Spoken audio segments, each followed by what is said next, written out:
내 욕심에 내 곳간을 채우는 사람들은 베풀 수 없을 것 같고, 아까 말씀한 요셉처럼 자기가 그 식량란에 그렇게 있었을 때 그걸 베풀 수 있는 그런 사람이 사실 많아야 된다고 생각을 해요. 약간 티가 안 나더라도 우리 그리스도인들은 더 끝까지 베풀어야 된다? 베풀어야 합니다, 여러분. 좋은 말이네요. 네. 저보다는 안 돼요.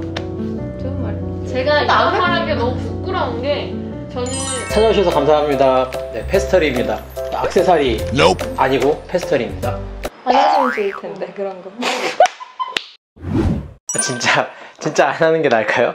전 나름대로 이렇게 재밌으시라고 하는 건데, 어쨌든 오늘 영상에서는 보신 것처럼 게스트가 함께 해주셨는데요. 제가 늘 혼자 촬영하다가 이제 같이 하다 보니까 이게 중구난방이 되고 어떻게 편집해야 되나 걱정이 됐는데, 다시 돌려보니까 신앙과 삶에 대해, 그리고 교회에 대해 좀 진솔한 이야기들이 좀 나눌 게 꽤 있는 것 같더라고요. 그래서 두세 차례에 걸쳐서 계속 업로드하게 될 것 같습니다. 그런데 사실 제가 게스트를 찾아갈 때는 한 분과 인터뷰하려고 했는데, 어쩌다 보니 두 분과 이야기하게 됐는데요. 어떻게 된 영문인지, 또 이분들은 누군지 계속 보시죠.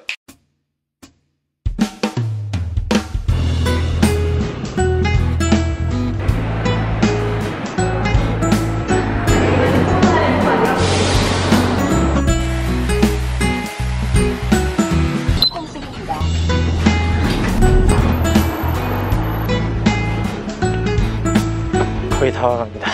근데 언덕이 심하다더니 정말 언덕이 심하네요. 이게 어떻게 언덕이 보이나 모르겠네.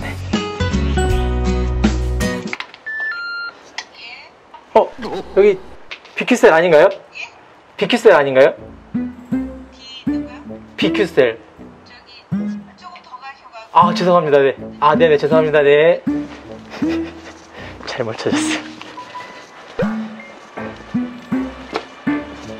여보세요? 밑으로 내려오면 되니까? 알겠습니다.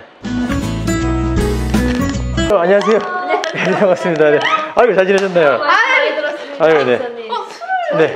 술 아닙니다. 이렇게 찍으셔도 되는 건가요? 저희가 그냥 찍었어요. 네, 알겠습니다. 네. 서로 같이. 네. 서로 같이. 그럼요, 네네. 유튜버인데, 그럼 당연히. 이거 돌아가고 있습니다. 네네. 이게 돌아가고 있습니다.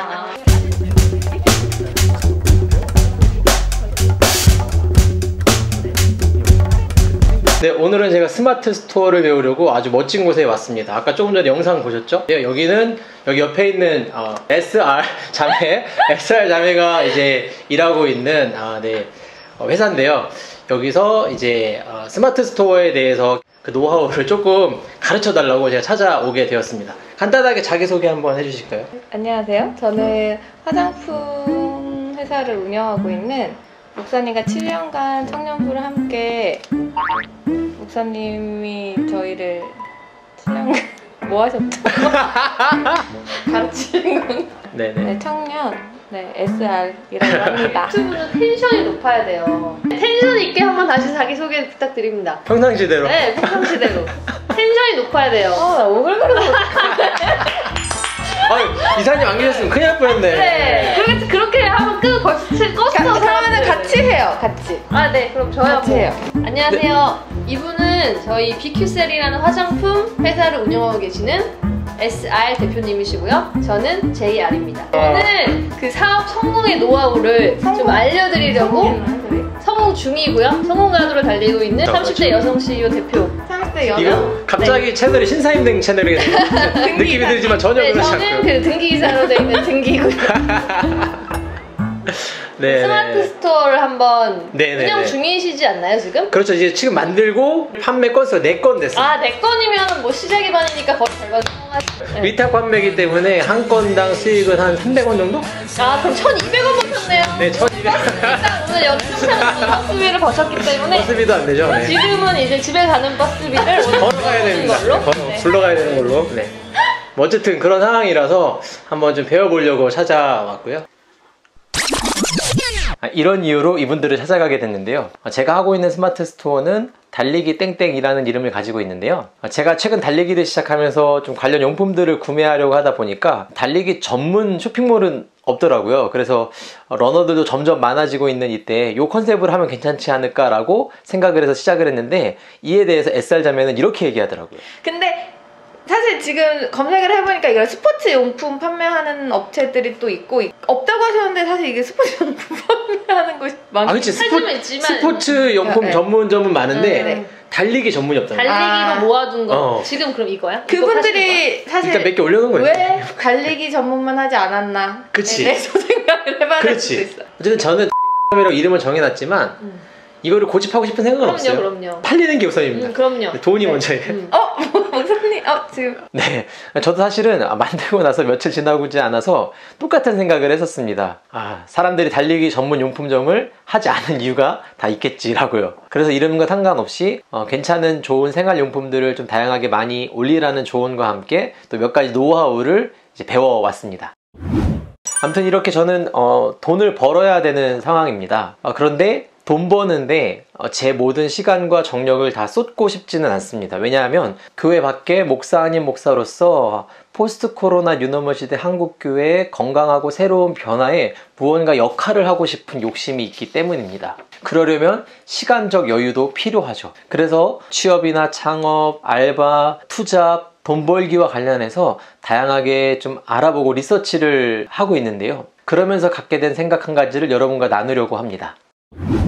결론부터 말씀을 드리자면, 저는 이제 신학교에서도 사이드 허슬, 패시브 인컴과 같은 수업이 교양 필수 과목으로 채택되어야 된다고 생각합니다. 이미 현장으로 나온 목사님들이나 전임 사역자들의 경우에는 지금이라도 바쁜 시간을 쪼개어서 이와 관련된 것들을 공부하고 시도해봐야 한다고 생각합니다. 패시브 인컴과 사이드 허슬 두 가지 개념이 연결되기도 하지만 좀 오늘은 사이드 허슬에 대해서만 이야기를 해보려고 합니다. 사이드 허슬이란 본업 이외로 수익을 올릴 수 있는 일종의 부업을 뜻하는 말로, 직장을 다니면서도 외부적으로 자기 취미와 관련된 일을 병행하는 것을 의미하는 신조어입니다. 목사를 비롯한 기독교 전임 사역자들에게 본업이란 목회이겠죠. 그런데 이 본업을 통해 생계와 노후를 감당할 만한 수익이 난다면 좋겠지만, 이제는 그럴 수 없는 시대가 되었습니다. 선배 목사님들께서 평생을 목회하시고 은퇴하시면서 노후 자금이 없어서 그 목회하시던 교회의 후임자에게 마치 목회 임지를 파는 것 마냥 돈을 받는 일들이 비일비재합니다.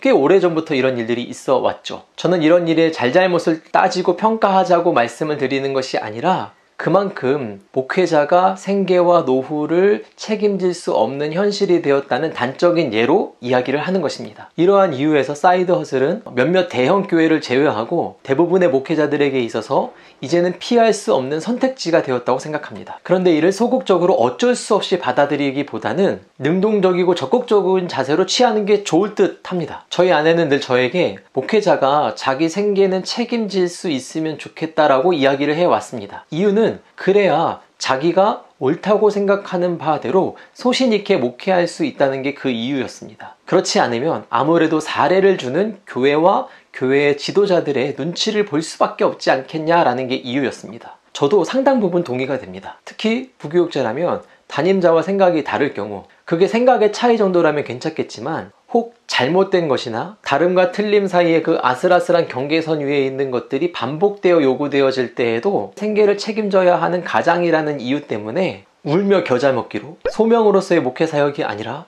소득원으로서의 직장 생활을 하는 경우가 너무 많습니다. 이렇게 쇠퇴해가는 기독교 현실과 올바른 목회 사역을 추구하는 목적을 위해서라도 목회자의 사이드 허슬에 대한 관심이 더 커져야 된다고 생각합니다. 보통 교계에서는 이를 이중직이라는 용어로 많이 이야기하고 있습니다. 이미 많은 목회자분들께서 다양한 직종에서 일하고 계시고, 그 속에서 생기는 새로운 관계와 새로운 경험과 새로운 배움들을 통해서 교회 안에서만 있었더라면 결코 할 수 없었을 다양하고 귀한 사역들을 감당해 가고 계시는 것을 보게 됩니다. 얼마나 감사한 일인지 모릅니다. 이것이 보다 더 공론화되고 이것이 신학교 교육에도 반영되는 것이 좋겠다라고 생각하게 된 것입니다. 이에 대한 여러분들의 생각을 댓글로 남겨주셔도 좋을 것 같습니다. 그리고 포스트 코로나 뉴노멀 시대 한국교육 핵심 키워드 이벤트는 계속되어지고 있습니다.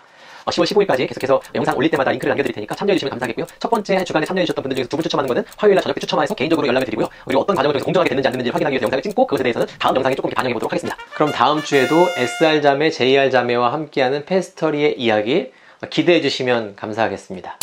이런 식이면 그만두기. 그러면 한 달 목표 못하면 수염을 믿는 걸로. 그 왁싱으로 수염 뜯는 거 하면 유튜브 조회수 나올 수도 있어요. 그러고 싶잖아. 네, 그럼요. 저도 마음은 진짜.